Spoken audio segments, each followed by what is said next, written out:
અંકલેશ્વર શહેર એ division police મથકની હદમાં રહેતી મુસ્લિમ પરિણીતાને શિક્ષક પતિએ મારે તને નથી રાખવી કહી 3 તલાક આપી માર મારવાની ધમકી આપતા પોલીસ ફરિયાદ નોંધાઈ છે, જેના આધારે પોલીસે ફરિયાદ નોંધી વધુ તપાસ હાથ ધરી છે. અંકલેશ્વર શહેર એ ડિવિઝન પોલીસ મથકની હદમાં આવેલ એક ગામમાં રહેતી પીડિતાના લગ્ન મુસ્લિમ રીતિરિવાજ મુજબ ઓલપાડની બાગે મદીનામાં રહેતા ઇરફાન હુસૈન સિકંદર શેખ સાથે થયા હતા. લગ્ન જીવન દરમિયાન દંપતીને 2 સંતાનોનું સુખ મળ્યું હતું, પરંતુ ઓલપાડ ગામના શેરદી ગામની પ્રાથમિક શાળામાં શિક્ષક તરીકે ફરજ બજાવતા ઇરફાન શેખે પત્ની પર આડા સંબંધ બાબતે ખોટી શંકા રાખી અવારનવાર ધમકીઓ આપી ઘરની બહાર કાઢી મૂકતા હતા. પતિના માનસિક ત્રાસથી કંટાળેલ મહિલા પિયરમાં આવી હતી. પરિણીતાના સંબંધીઓ મહિલાને ફરી સાસરીમાં મૂકવા આવ્યા હતા, જે સમયે પતિએ બધાની વચ્ચે મારે તને નથી રાખવી બોલી 3 વાર તલાક કહી તલાક આપી દીધા હતા અને મહિલાને સ્વીકારવાની ના પાડી હતી. માનસિક ત્રાસ આપતા પતિ વિરુદ્ધ મહિલાએ અંકલેશ્વર શહેર એ ડિવિઝન પોલીસ મથકે ફરિયાદ નોંધાવી હતી. અંકલેશ્વર એ ડિવિઝન પોલીસે મુસ્લિમ મહિલા લગ્ન અધિકારોનું રક્ષણ અધિનિયમ હેઠળ ગુનો નોંધી તપાસ શરૂ કરી છે. મારું નામ સફિયા ઇરફાન હુસૈન શેખ છે. હું ઓલપાડ બાગે મદીના, ઓલપાડ જિલ્લો સુરત, બાગે મદીના સોસાયટીમાં રહેતી હતી. મારા મેરેજ ઇરફાન હુસૈન સાથે તારીખ 10/5/2014ના રોજ 2004ના રોજ થયા હતા. પહેલાં અમે બહુ સારી રીતે રહેતા હતા. મારે 2 બાળકો છે. એમાં એક બાબી છે મોટી અરફિયા, જેની ઉંમર 13 વર્ષની છે, અને એક નાનો બાબો છે જેની ઉંમર 5 વર્ષની છે. અમે 2018થી ઓલપાડ રહીએ છીએ.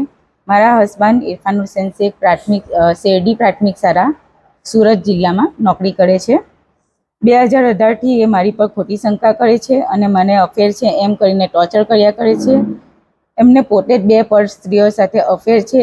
એના આધારે એ મારી સાથે ઝઘડો કર્યા કરે છે અને એ ઝઘડાના આધારે એમણે મને ઘરમાંથી કાઢી મૂકી છે. એમણે મને એ મને લડાઈ ઝઘડો કર્યા કરે છે અને મને રાખવાની ના પાડે છે. તારીખ 12/6/25ના રોજ તેઓ ખોટી શંકાના આધારે મારી સાથે બોલાચાલી કરી હતી અને તેઓએ મને ઘરમાંથી કાઢી મૂકી હતી.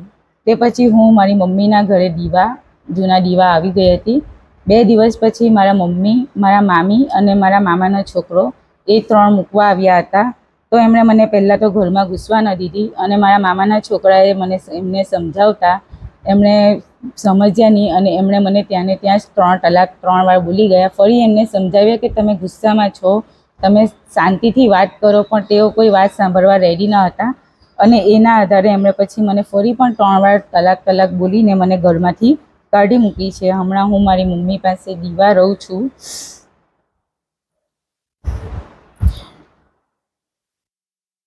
મારા મામાના છોકરાએ ઘણું સમજાવ્યું પણ એ કોઈ સમજવા માટે તૈયાર જ નથી. એમણે મારા બંને બાળકોને પણ લઈ લીધા છે અને મને મારા બંને બાળકો સાથે મળવા પણ નથી દેતા કે ફોન પણ વાત પણ કરવા જ દેતા નથી. અને મારા પિયર તરફથી મને જે કંઈ પણ આપવામાં આવ્યું હતું તે પણ બધું એમણે મને સ્ત્રીધન જે હતું તે પણ બધું એમણે લઈ લીધું છે.